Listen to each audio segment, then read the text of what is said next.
ന്യായാധിപന്മാരുടെ പുസ്തകം 2-ാം 14-ാമത്തെ വാക്യം.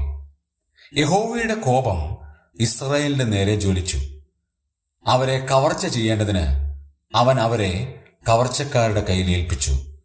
ചുറ്റുമുള്ള ശത്രുക്കൾക്ക് അവരെ വിറ്റുകളഞ്ഞു. ശത്രുക്കളുടെ മുമ്പാകെ നിൽക്കുവാൻ അവർക്ക് പിന്നെ കഴിഞ്ഞില്ല. ദൈവത്തെ ഉപേക്ഷിച്ചു പോയ ഒരു ജനത്തെ ദൈവം എങ്ങനെയാണ് ചെയ്തത് എന്നുള്ളതാണ് ഈ വചനം നമുക്ക് കാണാൻ കഴിയുന്നത്.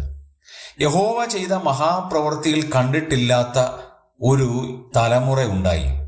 യഹോവയ്ക്ക് വേണ്ടി പ്രവൃത്തികളൊക്കെ ചെയ്തിട്ടുള്ള ആ കാര്യങ്ങൾ മനസ്സിലാകാത്ത ഒരു തലമുറ ഉണ്ടായപ്പോൾ അവർ ജീവനുള്ള ദൈവത്തെ ഉപേക്ഷിച്ച് ബാലിനെയും അസ്തോരത്ത് പ്രതിമകളെയൊക്കെ ഉണ്ടാക്കി ദൈവത്തിങ്കിൽ നിന്ന് അകന്നുപോയി.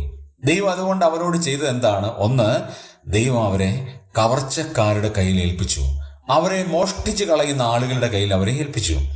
ശത്രുക്കൾക്ക് അവരെ വിറ്റ് കളഞ്ഞു. അവർ തങ്ങളെ തന്നെ വിറ്റു.